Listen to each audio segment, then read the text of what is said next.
સર્વેને જય શ્રી કૃષ્ણ. હમણાં એક વાત થતી હતી, તો એમાં એ ભાઈ એમ બોલ્યા કે અર્જુન કેટલો નબળો હતો કે કંઈ પણ થાય ને એટલે વારી ઘડી કૃષ્ણ કૃષ્ણ કૃષ્ણ કરવા લાગે. અને દુર્યોધનને એ બધા જો કેટલા પોતામાં સક્ષમ હતા અને અર્જુન નબળો હતો. તો ત્યારે મનમાંથી એક સહજ વાત નીકળી કે અર્જુન નબળો નહોતો, અર્જુન સાચો જ્ઞાની હતો. કારણ કે સાથ શોધવા માટે તો અર્જુન પણ જતો હતો અને દુર્યોધન પણ જતો હતો. દુર્યોધન સલાહ શકુની પાસથી લેતો હતો અને અર્જુન શ્રી કૃષ્ણ પાસથી. એવું જ આપણી સાથે થાય છે કે જ્યારે જીવનમાં કંઈ પણ વસ્તુ થાય તો આપણે કોઈકને સલાહ કોઈકની સલાહ લેવા માટે આપણે ભાગીએ કે કોઈક મને આમાં સલાહ આપી દે.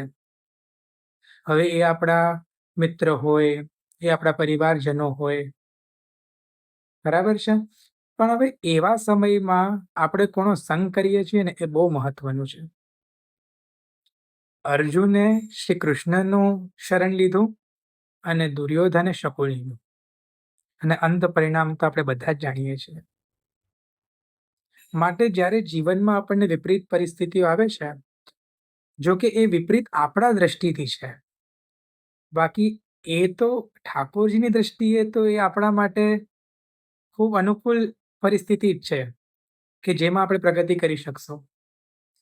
તો જ્યારે સમય કંઈક આપણા દેખાતો વિપરીત લાગે, એ સમય પર લોકોને લાગે કે આપણે નબળા હશું, પણ આપણે નબળા નહીં હશું, આપણે તો કૃષ્ણના શરણમાં હશું.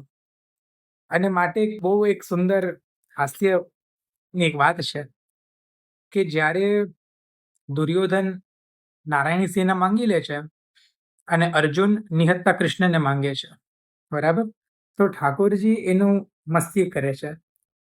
આ એક ખાલી હાસ્યની વાત છે. મસ્તી કરે છે કે અર્જુન, હાર નિશ્ચિત હૈ તેરી, હરદમ રહેગા તું ઉદાસ, અરે માખન દુર્યોધન લે ગયો, કેવલ છાછ બચી તેરે પાસ. હવે અર્જુનના મનમાં તો દૃઢ શરણાગતિ છે શ્રી કૃષ્ણ માટે, તો એ સામે શું ઉત્તર આપે છે? જીત નિશ્ચિત હૈ મેરી, દાસ નહીં હો સકતા ઉદાસ, અરે માખન લેકર ક્યા કરું, અરે માખન લેકર ક્યા કરું, જબ માખન ચોર હૈ મેરે પાસ. અરે મારા પાસે તો તમે છો, હવે મને શું ચિંતા છે? તો જ્યારે આવી કોઈ પણ પરિસ્થિતિ જીવનમાં ઊભી થાય ત્યારે મનમાં એક જ નિશ્ચિત છે કે પરિસ્થિતિ જેવી છે, માખન ચોર કૃષ્ણ મારી સાથે છે. એવો વિચાર આપણે કરશું, ખરેખર પરિસ્થિતિમાં આનંદ આવી જશે. પ્રયત્ન કરીએ આપણે. સર્વેને જય શ્રી કૃષ્ણ.